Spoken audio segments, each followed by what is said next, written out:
my beautiful babe and babettes. I am your resident active advocate, and today we get to talk about Up.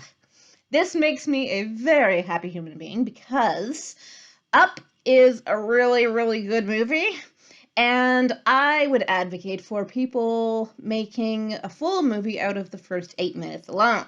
I am not the first person to say that a movie could be made out of the first 8 minutes alone, and I'm probably not the first person to say, Pixar, do it! Do it! We need like a prequel or a midquel or whatever this would qualify as, I don't really care. The point is, we are talking today about Up, and about the kind of long-lasting depression that can stay with you after someone you love passes away.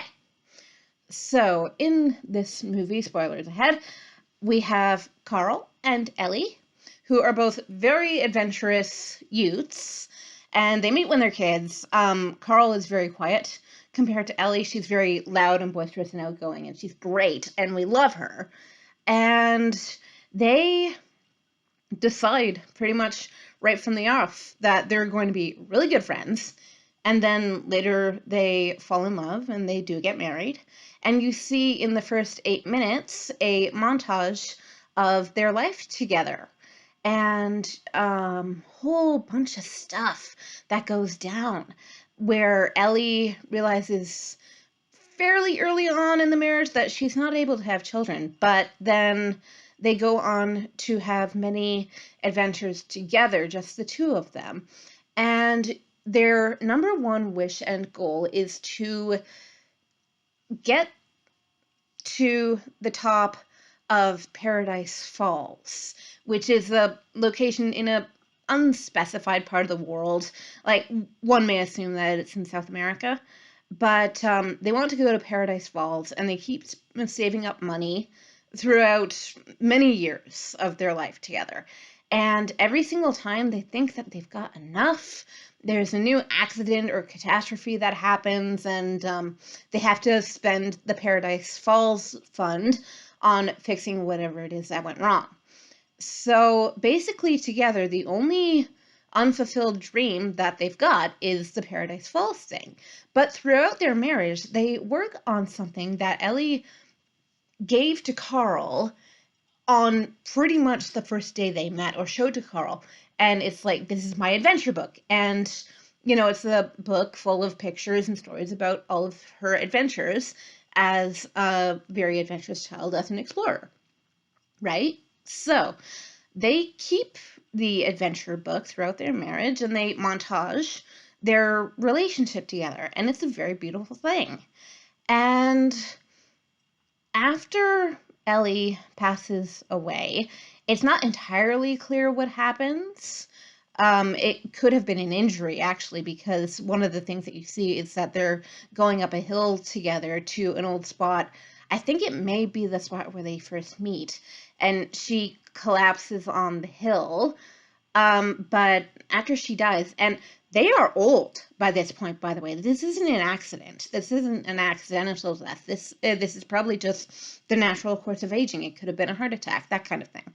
But after she dies, Carl pretty much immediately falls into depression because everything in their house is perfectly ordered for two.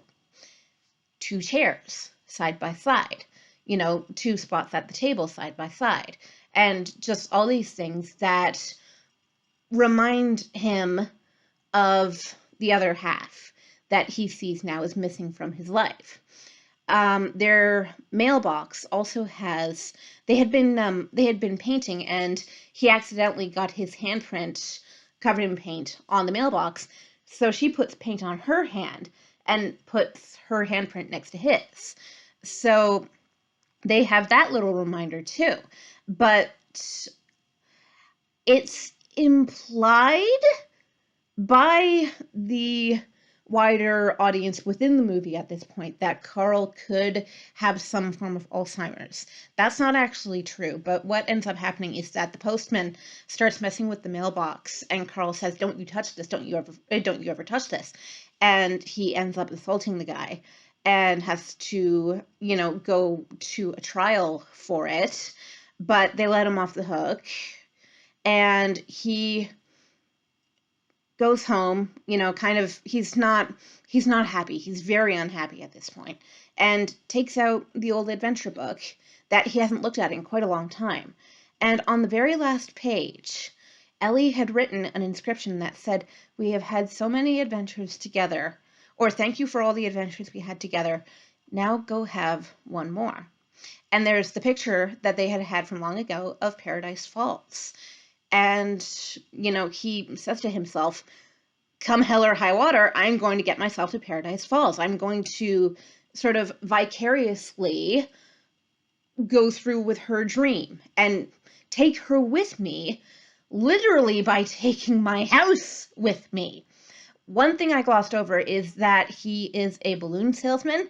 Good luck supporting two people on that income, because you never actually see what Ellie's job is, if any. But he manages to rig up this huge mountain of balloons out the top of the house that uproots it, or not uproots, that's the wrong word, but it takes up the foundations from the ground. And the house itself, their dream home, the home they had always shared together, floats away, and he takes it to Paradise Falls. Unfortunately, at the time, a little Boy Scout boy selling, I think it may have been cookies or chocolate bars. You know those sales that they have to do with the Scouts and the guys and such. He's on his porch, so he goes up with the house, and Carl's like, okay, what am I gonna do now? Because I have this child with me. Oops. And he manages to land the house safely enough at the top of Paradise Falls, which is exactly where they wanted to be together, Carl and Ellie.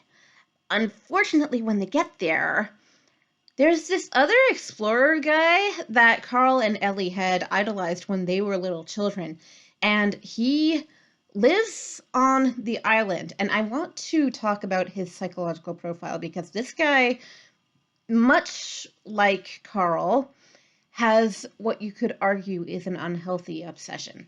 This guy is obsessed with tracking down this one particular kind of bird that he had insisted to the scientific community existed. They didn't believe him. The community had thought that this bird was extinct or just didn't exist, and they all thought he was well, crazy. And he had gone off to Paradise Falls, to the island, to look for this bird and bring it back to the civilized world. So how this man is still alive when Carl himself is an old man, I don't know. But basically, this guy, he is sort of like the evil version of Carl, in that, as I say, he has an obsession with a thing, just as you could argue Carl has with his memories of Ellie. But that is not how depression works, okay? With depression, you can't control necessarily what it is you see and do that causes you to stay in this cycle of depression and not to be able to get out of the past. The whole conceit behind depression, or one of the conceits behind depression, is that if you are depressed, you are one who tends to live in the past rather than looking forward to the future or living in the present moment. And that was Carl's whole idea of getting the house to Paradise Falls. It wasn't necessarily what Ellie meant in her note, but it's what he inferred from her note. And while he does succeed, he also runs into this mad scientist guy who is also, I need to talk about the dogs, I'm sorry, they're so cute. This guy is actually a very, very good scientist. He has managed to create collars that will let you understand the speech of animals. So he wanted to get one of these on the bird once he found the bird. But, and to prove that it existed to the scientific community and to be able to, understand its worldview, that kind of thing. But he has a troop of dogs, of hunting dogs, along with him, who he's put these collars on so he can understand them. And one of them, his name is Doug, and he's very, very sweet, and he has large and floppy ears, and we love that. And the first thing this dog, Doug, says when he sees Carl is, "I love you and trust you immediately. Let's be friends." Because that is exactly what a large, friendly dog would do. Oh my gosh, it's so cute! But I want to talk about Carl's relationship with Russell. Um, because the mad scientist guy sees Carl as intruding on his turf, shall we say. Carl's not actually there to find the bird. He's just there to fulfill his dream that he had had with Ellie. But the doctor sees him as the scientist guy sees him as stepping on his turf and tries to eliminate him, shall we say. And Russell is the one who always has his chin up. He's the one who tries to keep Carl optimistic and to keep him going throughout the danger that they go through.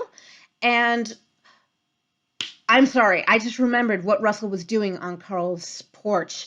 He wasn't handing out cookies. He was trying to earn his Assist the Elderly badge. I don't know whether that's a real badge. I was in Girl Guides when I was a kid, but I don't know whether that was actually a thing at any point. I never got that badge, shall we say. But that was what Russell was trying to do. He was trying to convince Carl to leave the house and to go across the street with him, because if he can assist an elderly human being across the street, he will have earned his badge. La-di-da, right? But when Russell, Doug is the dog, when Russell finds out what's going on, and with the scientist and all this stuff, that the whole adventure could lead both of them into mortal peril, he still sticks by Carl's side, because Carl does not know that he is in need of help from another person. He doesn't want to leave his house. He doesn't want to abandon his memories. And by the end of the movie, unfortunately, in a lot of ways, he has no choice, because with everything that happens, and even trying to get the house to the top of the falls, it destroys the house. It destroys all of the memoranda he had built up throughout his life with Ellie.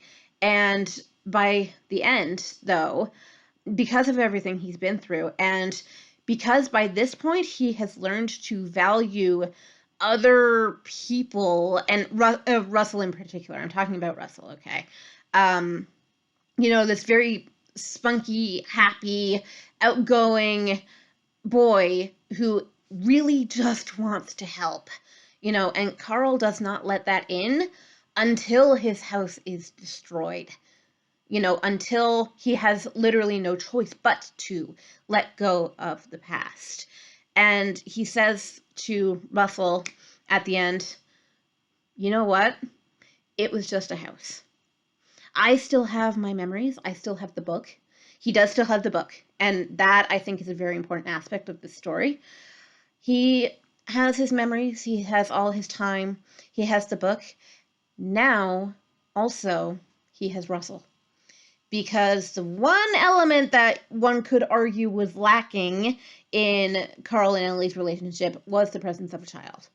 And it is more or less the presence of this child that brings Carl into the realization that, yes, he can give himself permission to let go of Ellie's passing. No one was at fault for it. It wasn't anything to do with that. It was just the whole notion of, we both have this one unresolved dream, and it could have been the dream to go to Paradise Falls, but that doesn't turn out so well. It results in all these adventures and results in meeting Doug the dog, who is adorable. But it also results in him bonding with Russell, which really is the real goal. We have to be able to bond with other people, not with stuff, and not with non-human oriented goals, shall we say. Like, I personally think that the whole raison d'être, the reason to be, okay, is for other people, not merely for ourselves and not merely for our own pursuits, be they monetary, be they even intellectual.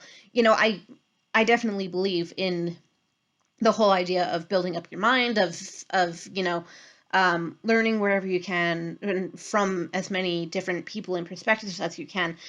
But people and perspectives, I say, realize. And Russell to Carl represents a different perspective. He is the embodiment of boyhood, of youth, of goodness, of all this, the scout's honor, basically. The whole idea of like we are there for one another, and that's the whole idea behind being human. That's the idea behind being a good friend. Of, in Russell's case, in some ways being a good kid to this guy who thought his life was over when his wife passed away, and they had that unfulfilled dream of going to Paradise Falls and or of having a child together. There were two, I suppose. There were two. But Carl gets to Paradise Falls. Okay, now what? I did it without Ellie, but I've got this kid with me. So what do I do about that? Well, eventually you end up bonding with the kid. That's what happens, because we need other people to survive. I've said this before. I will say this again after I say it now. No matter how introverted you are, you need other people to survive. We are a social species. And when we cut ourselves off from others, when we cut ourselves off from the love of others, especially, that's when things start going downhill. And I'm not going to argue that depression is a bad thing. I'm not going to argue that it's a good thing. It's a purely individual experience, and I have no right to make any kind of call on anyone's individual experience of depression. Carl's is quite bad because, as I say, he believes his life to be purposeless without Ellie and without the capacity to fulfill the dreams that they had. But in the end, through allowing Russell to come in and help him, shall we say, in Ellie's place? But Carl realizes that there are other people in the world than just my dead wife. So I think that he has a very positive character arc, and he gets to be an adventurer throughout the whole thing, and it's great! There aren't enough movies about old people. There really need to be, because nanas and papas are the best thing to ever happen. Thank you. Just to say my piece. So, that's Up. There's probably a great deal that I missed because I didn't rewatch this one and I haven't seen it in a while. If I have to make an Up Part 2, I will do so gladly. And Pixar, Disney, get off your butts and make a Up Part 2 of the first 8 minutes of that movie, and everyone will love you and you will rake in the money. Because you're corporate entities, I know it's only the money that matters to you. Aww. All right. I don't know what video we've got coming up next, but I do have an official list. So I will peek at the list and see where we go from here. And I will see y'all lovely people tomorrow. Like, comment, share, subscribe. Be nice and snarky with me all you want. All right. Mwah.